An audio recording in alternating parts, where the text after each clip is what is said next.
The etymology of forgive. I want to look at the word forgiveness because one of the word forgive here, when we think of forgiveness, I'll just read this to you because I wrote it out for this purpose. The etymology of forgiveness. I'll make this a little bit bigger so you can see it up in the upper left-hand side of this visual. It's Old English, vergeifen, to give, grant, allow, remit, pardon, also to give up and give in marriage. Here probably, like the for part of geifen is completely to give or receive. So forgiven really means to completely give. The sense also to give up the desire or power to punish. Okay? It's from use such as compound in the Germanic loan translation of and then it goes on, tells you. But that main point is what I wanted to point out here is to give up the desire, power to punish, and to give completely. Now today, I typed this out and I'm going to read it because I want to be precise about this as much as possible. Today we see forgiveness as reactionary for a wrongdoing. Somebody did something wrong, then we forgive them, right? But the etymology means to completely give. The phrase to give up, I meant to say, to give up. A desire or power to punish is a big clue. Now, in The Righteous Mind by Jonathan Haidt, chapter 8, they talk about these experiments. Experiments have been done where crowds of people are separated into multiple groups based on nothing other than a coin toss. Toss a coin, you go to this, you go to this group, you go to this group, you go to this group, just based on a coin toss, okay? And then there are contests and games between the two groups. They would transpire where losers might suffer punishment from the other group, including anything from having tokens taken away, because you have tokens to play the game. You have, the more tokens you have, the more moves you can make in the game, more or less. So you can take away their tokens. You can do anything from taking away tokens to having the other team receive electric shocks. All right. And results show that people developed a preference to punish other people for no other reason than the fact that they were not part of their group. Now that needs to tell you something. You need to think about this, okay? We see this a lot in sports, and it's easy to point the finger here where when you're a fan of a certain team, like I'm wearing my Saints shirt today. I'm representing, right? When you're a fan of a certain team, you get this feeling where you want to see your team just punish and obliterate the other team. But you think about it, like the other team they didn't do anything wrong, right? They're just playing football. It's the same thing your team is doing. But we have this intense, fervent hatred for the opponents of our team. And if you zoom out a little bit, you realize they're all playing the game of the NFL. They're all playing that game. They're all participating in that larger game. Right? And so that's really the game that's going on. It's the game, the real game is to make money. And I'm not saying that in a pejorative way. That's a legitimate thing. Making money is a legitimate thing to do. And they have found a great way to do it, an entertaining way. And yeah, so I don't think it's a bad thing for people to try to make money. I think it's a wonderful thing for people to try to make money. When people have money, they have it to pay you to do things. Like all the people that pay me, I get paid pretty well to do cybersecurity stuff for a Fortune 4 company. If they didn't have money, they couldn't pay me their money. So, I mean, making money is a great thing. But we want to punish people. When I was a fundamentalist Baptist, an independent Baptist, the actual words that are used is to love everybody. They say that. But the enculturation is to hate everybody that's not in your group. I mean, the Catholics were evil. Church of Christ were bad and evil. And we get in debates and arguments and doctrinal differences, and the hyper-dispensationalists, they were evil. They're just evil people. And anybody that wasn't us, they were immoral, evil, bad, horrible, wrong.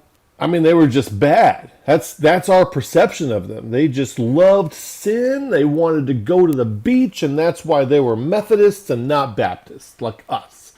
And the Southern Baptists, they loved their worldliness and sin and Bible ignorance, and that's why they didn't want to be a good biblical independent Baptist like us, because they were like weak sauce Christians, and we were the real deal. That's how we thought. It's really how we thought. And you look at how vitriolic some of these fools are, and how vitriolic I was when I was there. I'm just against everybody and everything. And everything gets a label. That's New Age. That's Gnosticism. That's mysticism. That's Catholic. That's Calvinist. That's this. That's that. Everything is evil. That's not us. Now, if you know this channel, you know we got a lot of stuff against people on this channel. Well, against certain ideologies. And so I have fed into this enculturation of thinking of people that are in our group as evil. And I've been starting to think for the last couple of years that maybe that's not the best way to go about doing things. Okay, maybe we ought to grow past that. Those people are just like us. And the resounding story that I get from people who left the Independent Baptist movement and went on to do other things, like I visited somebody in Mobile who had also been at Trinity Baptist Church with us. And this girl had started playing the piano in an Episcopal church, or the organ, something like that. She started playing the organ or the piano in an Episcopal church. And when she first started doing it, she kind of felt like she's in enemy territory or something like this. But then what she said, and this is the resounding testimony that I get from all kinds of people who are doing the same transition. They're like, wow, these people love God too. I had no idea. These people love God too. They're not immoral, bad, horrible people. They love God too, and that's what you found through experience. But we were trained, we were enculturated to think of them as like lower class, lesser citizens, people who loved sin more than God, and they were in these other groups because they wanted an excuse to justify a higher amount of worldliness than we Independent Baptists would allow them to have, because we were biblical and they were not. It's really how we thought. And it sounds terrible, but that's really how we thought. Everybody that's not in your group is evil. But forgiveness, okay? We just want to punish people. Everybody. They want to punish those Episcopal. They want to punish those Catholics. They want to punish those Church of Christ people for all their wicked doctrines and stupidity, right?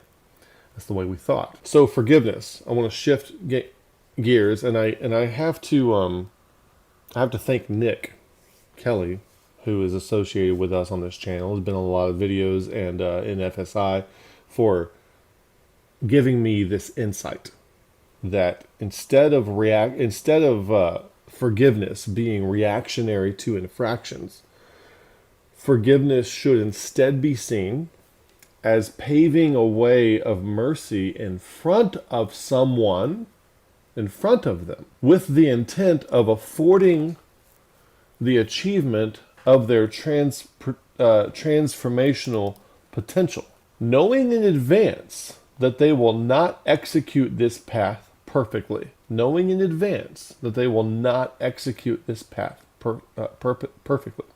So I'm going to say that again because I want this to sink in, because there's a lot. The reason when I say things twice, we think of forgiveness as a reactionary thing to an infraction, and we have a lot of thought inertia with that. And to break thought inertia, some of you are going to hear what I'm saying here. You're going to agree with it. You're going to think it's insightful. And then in 6 months, you will have forgot about it. And you're going to be thinking of forgiveness the way you always did. You have to know this about yourself. And you have to fight thought inertia. Instead of reactionary infractions. Jay Romang in the comments says forgiveness is like a constant. It's how we walk. Yes. And when you get into higher levels of consciousness, it's also higher levels of humility. Meaning that you realize how stupid you are, how much you don't know, and how much other people do have. Like the Church of Christ people and the Catholics and all the other people that we were against and thought were horrible. They actually have some pretty good insights that maybe we should listen to. They've optimized for something different than we did, And maybe there's a lesson there, and maybe we need to listen to it. Maybe we need to humble ourselves and see what that is. So instead of reactionary to infractions, forgiveness should instead be seen as paving a way of mercy in front of someone with the intent of affording the achievement of their transformational potential. We want them to transform as much as they possibly can, knowing in advance that they will not execute this path perfectly. They will mess up. They will make mistakes. So if you look at, say, spiral dynamics, maybe somebody is in blue, right? So what you're going to do is, they're going to do blue things, but you also know that maybe they have potential to grow into a higher level of consciousness, and so you're going to pave a path in front of them as far as you are concerned of mercy so that they can walk that path of growth. They're going to make mistakes along the way. They're going to do stupid blue things when they're blue, when their consciousness level is blue. They're going to do stupid orange things when they're orange. They're going to do stupid green things when they're green. That's what they do. We know this in advance. But if we want them to get to yellow, they're going to have to go through these stages. Okay? They're going to have to go through green stages.